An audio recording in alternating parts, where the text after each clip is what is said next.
नमस्ते दोस्तों, स्वागत है आपका आत्मवाणी के चैनल पर। आज हम बात करेंगे श्री खाटू श्याम जी महाराज के बारे में। श्री खाटू श्याम जी को कलयुग के साक्षात भगवान कहा जाता है। राजस्थान के सीकर जिले के खाटू गांव में इनका भव्य मंदिर है, जहां हर साल लाखों श्रद्धालु श्याम बाबा के दर्शन के लिए उमड़ते हैं।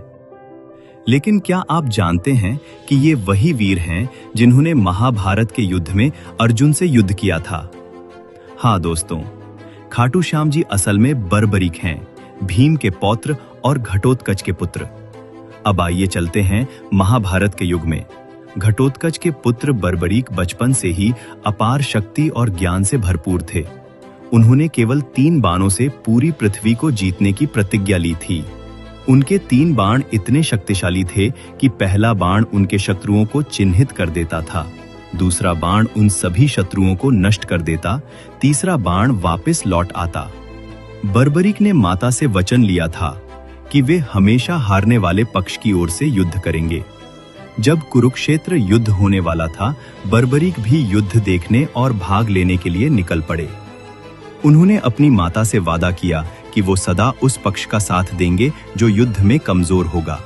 वे एक नीले रंग के घोड़े पर सवार थे और उनका रूप अत्यंत तेजस्वी था। जैसे ही वे कुरुक्षेत्र के समीप पहुंचे, भगवान श्री कृष्ण को उनके आगमन का आभास हुआ। श्री कृष्ण को यह ज्ञात था कि यह कोई साधारण योद्धा नहीं, बल्कि ऐसा वॉरियर है जो अकेले युद्ध का परिणाम बदल सकता है। श्री कृष्ण ने एक ब्राह्मण का वेश धारण किया और बर्बरीक के पास पहुंचे। वे बोले, वत्स, तुम इतने दिव्य बाण लेकर कहां जा रहे हो? बर्बरीक ने उत्तर दिया, हे ब्राह्मण देव, मैं कुरुक्षेत्र के युद्ध को देखने और धर्म की सहायता करने जा रहा हूं। श्री कृष्ण ने जिज्ञासु होकर पूछा, तुम किस पक्ष की ओर से युद्ध करोगे? बर्बरीक बोले, जो पक्ष हारता दिखेगा मैं उसकी सहायता करूंगा। मुझे माता से वचन है कि सदैव निर्बल का साथ दूंगा। अब श्री कृष्ण गंभीर हो उठे।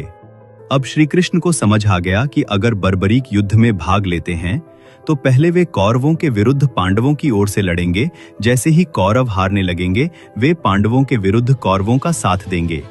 यह चक्र चलता रहेगा और अंततः कोई पक्ष नहीं बचेगा। श्री कृष्ण ने उन्हें उनकी शक्ति का परीक्षण करने को कहा। पास में एक पीपल का पेड़ था, जिसके पत्तों पर श्री कृष्ण ने एक सुई से छेद कर दिए। उन्होंने बर्बरीक से कहा, यदि तुम्हारे बाण इतने ही शक्तिशाली हैं, तो एक बाण से इन सभी पत्तों को भेद कर दिखाओ। बर्बरीक ने ध्यान लगाकर एक बाण छोड़ा। बाण ने हवा में घूमते हुए हर पत्ते में छेद कर दिया। फिर वो जमीन की ओर जाने लगा। श्री कृष्ण ने देखा कि बाण जमीन में घुसने जा रहा है। उन्होंने अपने पैर के नीचे एक पत्ता छिपा रखा था। बाण जमीन के पास रुका, जैसे उसने अनुमति मांगी हो। श्री कृष्ण मुस्कुराए, पैर हटाया और बाण ने उस छिपे हुए पत्ते को भी भेद डाला। अब श्री कृष्ण को यह पूर्ण विश्वास हो गया कि बर्बरीक अकेले ही युद्ध का सारा संतुलन बिगाड़ सकते हैं। अब श्री कृष्ण ने अपना सच्चा रूप प्रकट किया। बर्बरीक उनके चरणों में झुक गए। श्री कृष्ण बोले, हे वीर बर्बरीक, तुम युद्ध के नियमों को तोड़ सकते हो। धर्म की स्थापना के लिए मैं तुमसे एक महादान मांगता हूँ। बर्बरीक बोले, प्रभु, आप जो मांगेंगे वो मैं अर्पण करूंगा।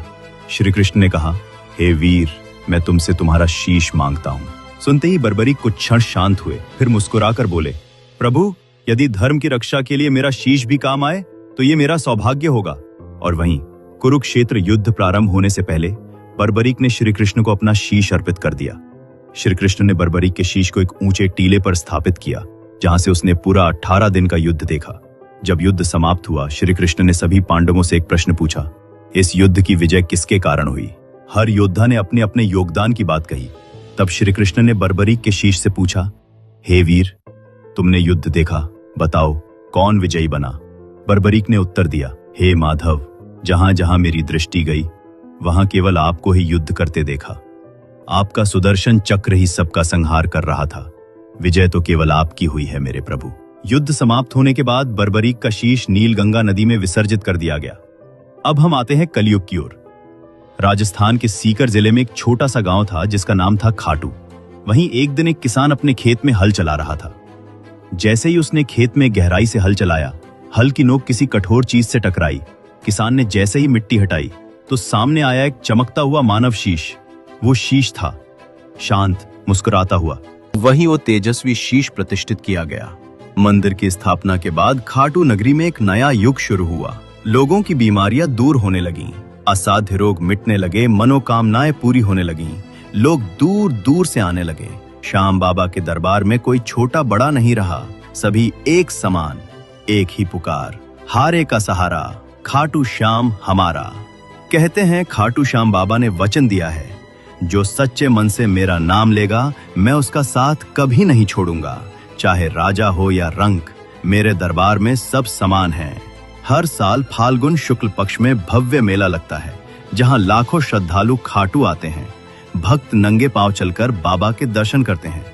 हाथ में निशान, मुंह में भजन और आंखों में श्रद्धा होती है। श्री श्याम बाबा हमें सिखाते हैं, अहंकार को त्यागो, धर्म के लिए बलिदान सबसे बड़ा कर्म है। सच्चे मन से की गई प्रार्थना हमेशा स्वीकार होती है। अगर आपके जीवन में संघर्ष है, रास्ते कठिन हैं, तो एक बार बाबा श्याम के चरणों में शीश नवाइए। तो दोस्तों, ये थी खाटू नगरी में श्याम बाबा की पावन कथा। अगर आपको ये प्रसंग भावुक, प्रेरणादायक और चमत्कारी लगा, तो कृपया इस वीडियो को शेयर करें और कमेंट में जरूर लिखें, जय श्री श्याम।